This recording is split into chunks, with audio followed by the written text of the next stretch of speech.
नमस्कार दोस्तों, स्वागत है आपका आपके अपने YouTube चैनल पर जिसका नाम है लर्निंग टाइम। तो गाइस, आज हम आपके सामने डिस्कस कर रहे हैं कुछ मोस्ट इम्पोर्टेंट प्रश्न जो कि आपके आने वाले एग्ज़ाम के लिए बहुत ही ज़्यादा हेल्पफुल साबित होंगे। तो दोस्तों, पहला प्रश्न देखते हैं यहाँ पर कि आप सभी लोग वीडियो को लाइक कीजिए और कमेंट बॉक्स में इसे कमेंट करके बताएंगे कि इसका उत्तर सही क्या होगा।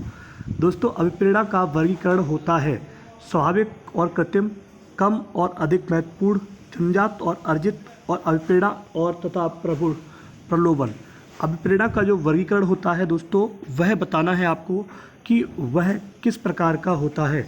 तो अभिप्रेरणा का जो वर्गीकरण होता है वो जन्मजात और अर्जित होता है।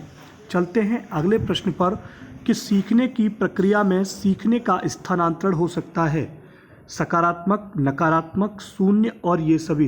दोस्त, सीखने की प्रक्रिया में जो सीखने का स्थानांतरण होता है वो सकारात्मक के साथ साथ नकारात्मक और शून्य भी हो सकता है।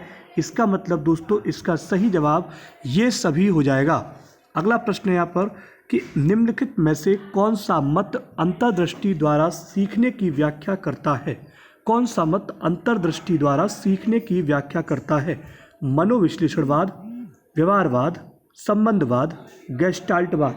दोस्तों, प्रश्न नंबर 3 का उत्तर बताना है कि अंतर्दृष्टि द्वारा सीखने की व्याख्या कौन करता है।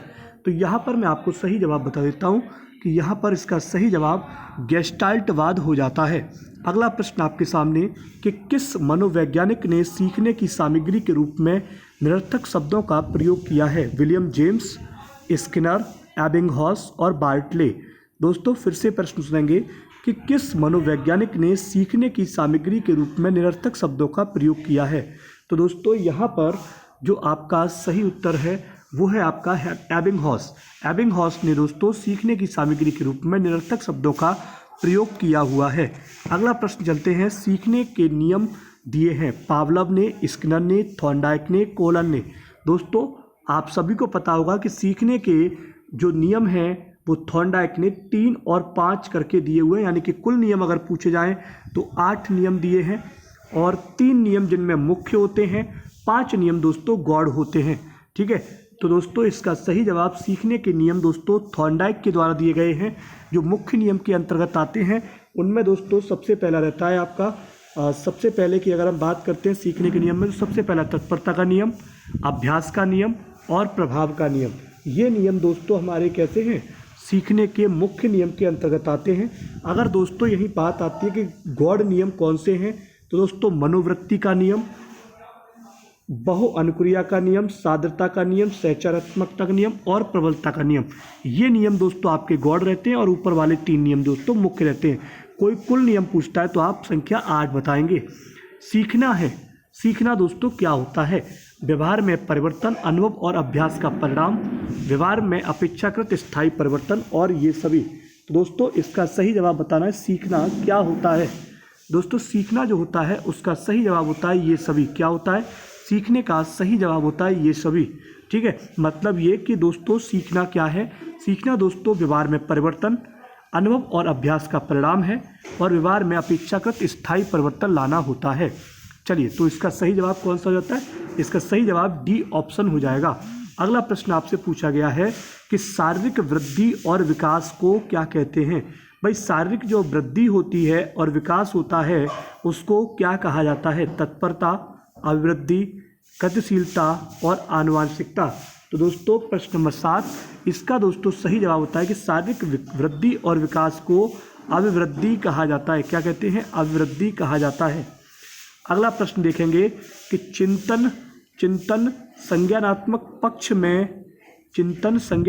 पक्ष में एक मानसिक क्रिया है।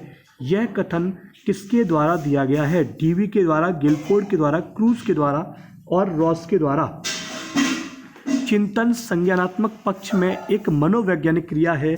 यह स्टेटमेंट रॉस के द्वारा दिया गया है। इसका सही जवाब डी ऑप्शन हो जाता है। अगला प्रश्न देखेंगे यहाँ पर कि बाल मनोविज्ञान के आधार पर कौन सा कथन सर्वोत्तम होगा। कि सारे बच्चे एक जैसे होते हैं, आपको सबसे उत्तम कथन बताना है। कुछ बच्चे एक जैसे होते हैं। अगली चीज़ है बेटा, कुछ बच्चे विशिष्ट होते हैं। और कुछ बच्चे प्रत्येक बच्चा विशिष्ट होता है। दोस्तों आपको बताना है कि इनमें से सबसे उत्तम कथन कौन सा है। एक बार फिर से देखेंगे यहाँ पर कि सारे बच्चे एक जैसे होते हैं, कुछ बच्चे एक जैसे होते हैं, कुछ बच्चे विशिष्ट होते हैं और प्रत्येक बच्चा विशिष्ट होता है।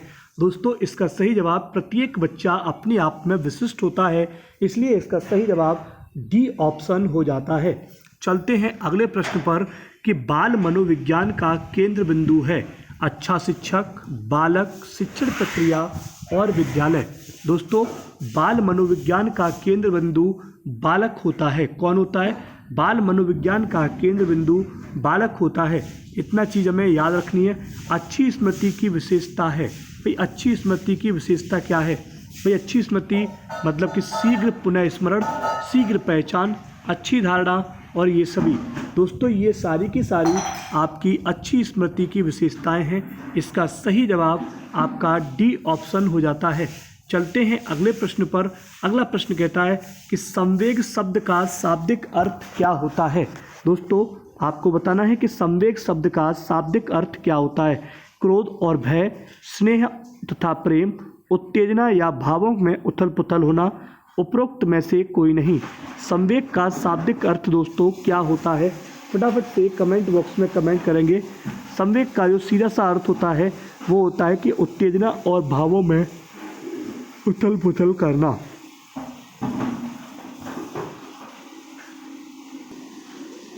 आगे देखेंगे यहाँ पर अगला प्रश्न कि कौशल सीखने की पहली अवस्था कौन सी होती है।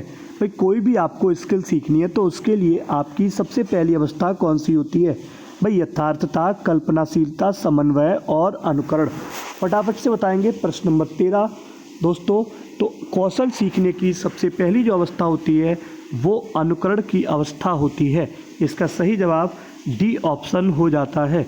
चलेंगे अगले वाले प्रश्न पर कि मानसिक आयु के प्रत्यय का सर्वप्रथम प्रयोग किया था। थॉर्नडाइक ने, गिलफोर्ड ने, स्पीरमैन ने और बिने साइमन ने। मानसिक आयु का प्रत्यय सर्वप्रथम किसके द्वारा दिया गया था? मानसिक आयु। दोस्तों मानसिक आयु का जो प्रत्यय है सबसे पहले बिने साइमन के द्वारा दिया गया था। चलिए चलते हैं अगले प्रश्न पर कि शैशवावस्था के लिए उत्तम शिक्षण विधि कौन सी है।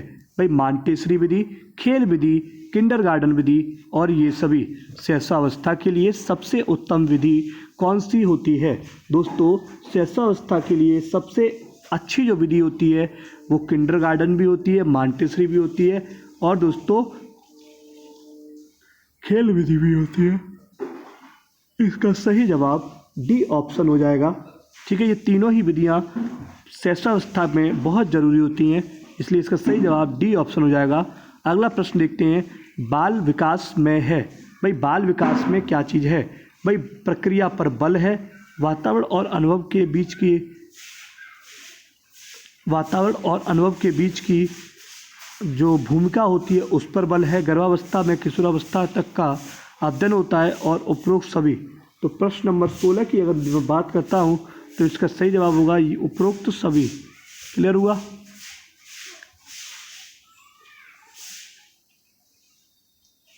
बाल विकास का अध्ययन क्षेत्र कौन सा होता है?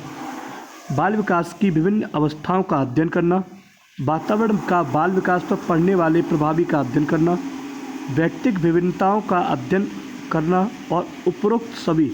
दोस्तों प्रश्न नंबर 7 यहाँ पर देखेंगे। बाल विकास के अंतर्गत अगर हम बात करें तो विभिन्न अवस्थाओं का अध्ययन किया जाता है। उसके अलावा वातावरण का बाल विकास पर पड़ने वाला कैसा प्रभाव है उस पर भी हमें ध्यान देना होता है और व्यक्तिगत विभिन्नता के अध्ययन पर भी कि भाई कि आप जो है भाई किसी भी बालक का अगर हम देखेंगे कि व्यक्तिगत रूप से अगर उसके अंदर कोई डिफरेंस पाया जाता है तो उसका भी अध्ययन दोस्तों बाल विकास के अंतर्गत ही किया जाता है। तो दोस्तों यहाँ पर तीनों ही चीज़ें सही हैं, इसलिए इसका उत्तर कौन सा सही हो जाएगा? डी ऑप्शन सही हो जाता है। अगला प्रश्न है, सर्वाधिक उपयुक्त जीवित रहता है। भाई सर्वाइवल ऑफ द फिटेस्ट रहता है का सिद्धांत किसके द्वारा दिया गया? सर्वाधिक उपयुक्त जीवित रहता है का सिद्धांत किसने दिया था? दोस्तों यह सिद्धांत डार्विनवाद के द्वारा दिया गया। किसके द्वारा? डार्विनवाद के द्वारा। क्लियर हुआ? क्लियर। बिने साइमन परीक्षण द्वारा मापन किया जाता है भाई किसका, सामान्य बुद्धि का, विशिष्ट बुद्धि का, अभिवृत्ति का और अभिक्षमता का। तो दोस्तों प्रश्न नंबर 19 यहाँ पर जो है भाई बिने साइमन जो परीक्षण है उसका मापन किसके लिए किया जाता है, उसका मापन किया जाता है विशिष्ट बुद्धि के लिए, है ना। बिने साइमन जो परीक्षण था उससे हम जानने की कोशिश करते हैं कि आपके अंदर विशिष्ट बुद्धि है कि नहीं। क्लियर, क्लियर हुआ। B option.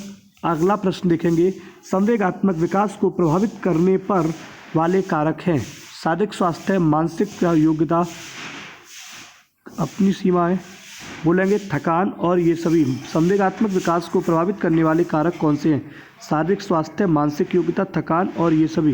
तो दोस्तों इसका सही उत्तर हो जाता है संवेगात्मक विकास को प्रभावित करने वाली जो चीज़ें होती हैं वो आप देखेंगे ये सभी उत्तर सही है, शारीरिक भी अपनी, मानसिक और थकान, ठीक है। बंद और थकान जो है कहाँ तक होती है, थकान जो होती है वो संवेगात्मक, शारीरिक रूप से मानसिक और इन सभी को प्रभावित करने वाला कारक कौन सा है भाई, सभी हैं। तो इसका उत्तर सभी उत्तर हो जाएगा। तो गाइज़ आपको वीडियो कैसा लगा हमें कमेंट बॉक्स में कमेंट लिख कर जरूर बताइएगा और साथ ही साथ कमेंट करके बताइए कि आपको और किस किस चीज़ की वीडियो चाहिए। Thank you guys, bye bye, take care.